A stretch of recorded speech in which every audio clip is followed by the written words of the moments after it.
Day, or just any old excuse to get together, then off we'd trot, the whole family, to join the other freaks who made up the living family tree.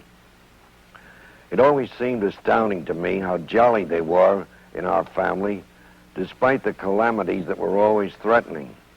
Jolly in spite of everything.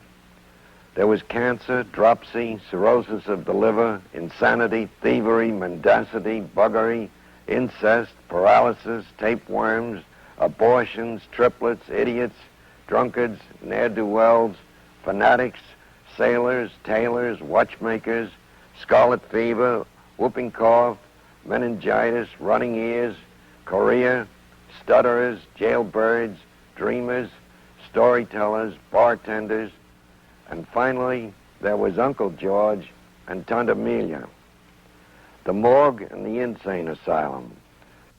No one knew that Tante Amelia was going completely off her nut, that when we reached the corner, she would leap forward like a reindeer and bite a piece out of the moon, and nobody could think quick enough to stop it.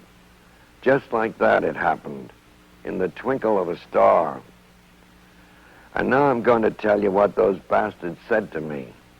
They said, "Henry, you take her to the asylum tomorrow, and don't tell them that we can afford to pay for her." Fine. Always merry and bright. The next morning, we boarded the trolley together and we rode out into the country. If Mealy asked me where we were going, I was to say to visit Aunt Monica. But Mealy didn't ask any questions. She sat quietly beside me and pointed to the cows now and then.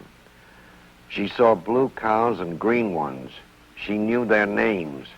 She asked what happened to the moon in the daytime, and did I have a piece of liverwurst by any chance. During the journey, I wept. I couldn't help it. When people are too good in this world, they have to be put under lock and key. There's something wrong with people who are too good. It's true Mealy was lazy. She was born lazy. It's true that she was a poor housekeeper.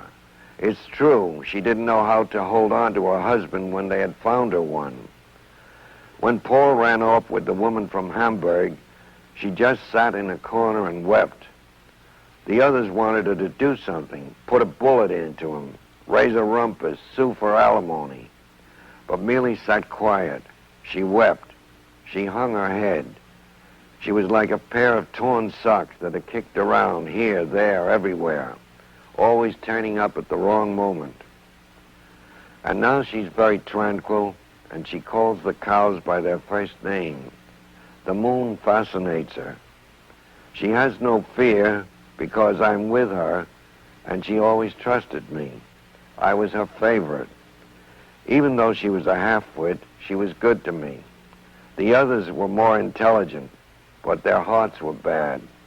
Sometimes when she was fired from a job, they used to send me to fetch her. Mealy never knew her way home. And I remember how happy she was whenever she saw me coming. She would say innocently that she wanted to stay with us. Why couldn't she stay with us? I used to ask myself that over and over. Why couldn't they make a place for her by the fire? Let her sit there and dream, if that's what she wanted to do. Why must everybody work, even the saints and the angels? Why must half-wits set a good example? I'm thinking now that after all it may be good for Mealy where I'm taking her. No more work. Just the same, I'd rather they had made a corner for her somewhere. Walking down the gravel path toward the big gates, Mealy becomes uneasy. Even a puppy knows when it is being carried to a pond to be drowned. Mealy is trembling now. At the gate, they are waiting for us. The gate yawns. Mealy is on the inside. I am on the outside. They are trying to coax her along. They are gentle with her now. They speak to her so gently. But Mealy is terror-stricken. She turns round and runs toward the gate. I'm still standing there. She puts her arms through the bars and clutches my neck. I kiss her tenderly on the forehead. Gently, I unlock her arms. The others are going to take her again. I can't bear seeing that. I must go. I must run. For a full minute, however, I stand and look at her. Her eyes seem to have grown enormous. Two great round eyes, full and black as the night, staring at me uncomprehendingly. No maniac can look that way. No idiot can look that way. Only an angel or a saint. When I ran away from the gate, I stopped beside a high wall and, burying my head in my arms against the wall, I sobbed as I had never sobbed since I was a child. Meanwhile, they were giving Mealy a bath and putting her into regulation dress. They parted her hair in the middle, brushed it down flat, and tied it into a knot at the nape of the neck. Thus, no one looks exceptional. All have the same crazy look, whether they are half crazy or three-quarters crazy or just slightly cracked.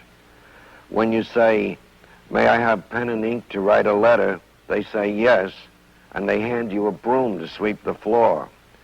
If you pee on the floor absent-mindedly, you have to wipe it up. You can sob all you like, but you mustn't violate the rules of the house. A bug house has to be run in orderly fashion, just as any other house. When Mealy stood at the gate with eyes so bright and round, her mind must have traveled back like an express train. Everything must have leaped to her mind at once.